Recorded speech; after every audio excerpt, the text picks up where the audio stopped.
The New York Times is saying that a tabloid publisher's deal to hush money is now endangering Trump even more. I'm paraphrasing a little bit. You know, as you look at this, what do you want the nation to know about your former let me just tell you attorney being about that sentenced tabloid. yesterday? I don't think, and I have to go check, I don't think they even paid any money to that tabloid, okay? I don't think we made a payment to that tabloid. I was asking the question, I don't think we made a payment. And then you have the other situation, and every lawyer, look, Trump didn't violate campaign finance laws, and neither did the president. Trump ex-aid.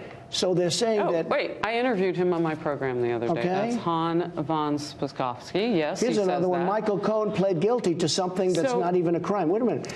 These are campaign. Nobody, except for me, would be looked at like this. Nobody. What about Congress, where they have a slush fund, and millions of dollars is paid out each year? They have a slush fund. Millions. They don't talk about campaign finance anything. Have you ever heard of campaign finance list? Have they listed that on their campaign finance sheets? No. Well, as I've covered that story, I'm waiting for them to dig into the slush fund. Number one, they say it's not a campaign finance violation. Number two, or it's not even under campaign finance. Number two, if it was, it's not even a violation. Number three, it's a civil matter. You know, President Obama had a really big one from 10 times more money, much more money. And you know what? He paid a fine. I'm the only one that this happens to. So Robert Ray, former special counsel for Whitewater, was telling me on the program yesterday what you're saying, that if this happened, he said, you know, he couldn't see grounds for impeachment over that. He couldn't see grounds for indictment over that. That's his opinion, but it's an informed opinion that I've seen, that there's not settled law on that anyway. These are the people that ran the FEC, Federal Elections Commission.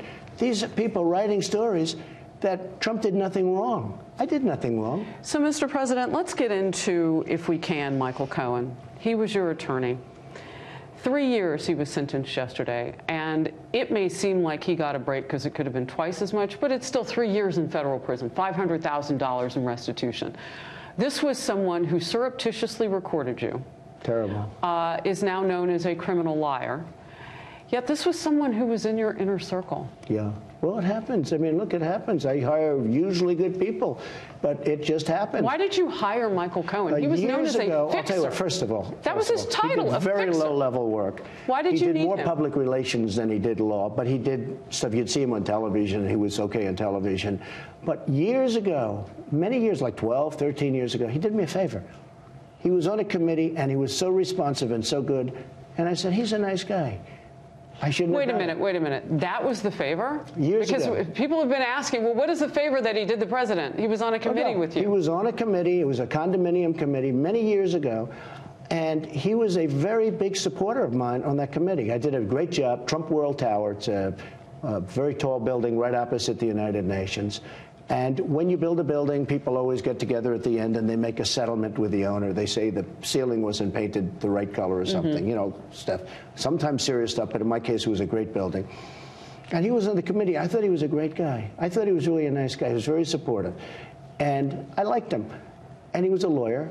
And because of that, I did it. And you know what? In retrospect, I made a mistake.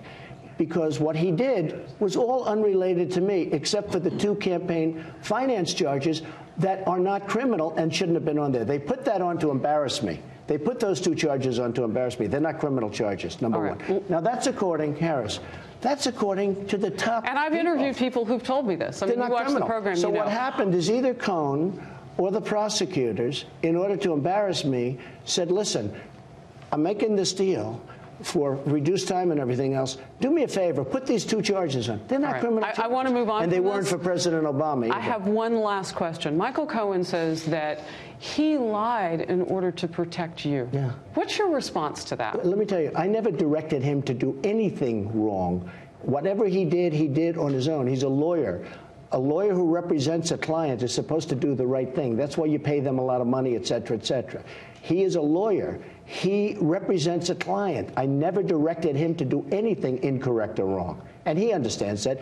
Look, he did some bad things unrelated to me, maybe related to his other clients. I wasn't his only client. He had other clients. He did some bad things. and income tax evasion. I heard about taxi cab. I heard about a lot of things. Now, I'm not reading about any of that stuff, because what he did is he made a deal to embarrass me. In order to embarrass me, they cut his term down. Pretty terrible stuff. Let me tell you the other thing. His father-in-law is a very rich guy, I hear. His father-in-law, I thought, was the guy that was the primary focus. Well, what did he do? Did he make a deal to keep his father-in-law out? Did he make a deal to keep his wife, who supposedly, maybe I'm wrong, but you can check it. Did he make a deal to keep his wife out of trouble?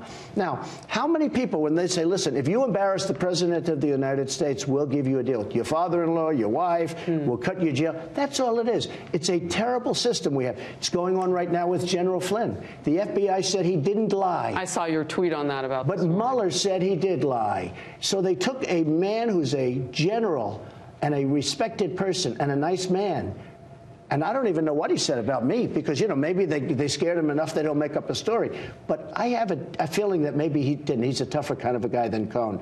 But they took a general that they said didn't lie, and they convinced him he did lie, and he made some kind of a deal. And now they're recommending no time. You know why? Because they're embarrassed that they got caught. All right, let's move on. So you mentioned Ohio, so I'm going to bring up John Kasich, and I'm going to bring up Arizona Senator Jeff Flake, because they say they may run against you in 2020. I hope so. But look at the new Fox polling today, which has your approval rating at 46%, which is just a couple ticks off of your highest point in Feb of 17. But it's higher than Obama. It's higher than Obama. What is your reaction today to getting that number? It's still below 50, but 46% approval. Well, I think it's amazing, because I only get bad news. I only get bad stories. You look at the paper, it's all nonsense. It's campaign contributions that, if it were even a campaign contribution, is totally legal. You look at stories one after another, they're all legal. The great lawyers that do that stuff are saying there's nothing illegal. All right, we'll get to that in a second. But wait a minute. I mean, I get such bad news. So when you tell me I'm at 48, like Rasmussen, I was at 50 in Rasmussen. When you tell me I'm at 50%, I say, how can I possibly be at 50%? When I open up China, like I'm doing right now, nobody reports it. Now, the Wall Street Journal... Well, we're talking about it. Yeah, well, that's because, you know, I'm here and we're talking about it. It helps. But no, it's on the front page now of the Wall Street Journal, because nobody's ever seen anything like this.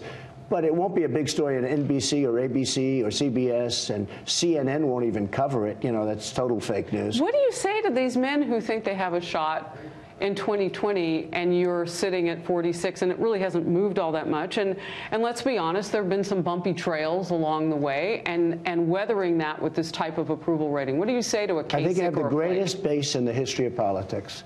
I have people that I love and that love me, frankly. That includes a lot of women.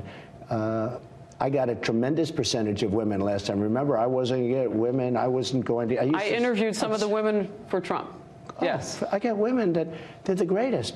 And I have tremendous women support. But if you remember the last election, I was worried I wouldn't get one woman in the whole United States to run. And I got tremendous. I mean, Hillary wished she had my numbers, okay? Hillary got trounced with women. And I'll tell you something. The news and the polls are really fake. But I have the greatest base in history, because the 46 and 48%, those people, they never waver. In fact, it was your poll. And frankly, Fox has always given me a bad poll. I don't know why that is, but because they've treated me fairer than most. But the polls have always been lousy. But there's positive news in this, though. No, well, the economy was very positive. I just saw the poll. The economy was very... Look, I've done a good job on the economy, but I've done a very good job in foreign relations. We're respected again as a nation.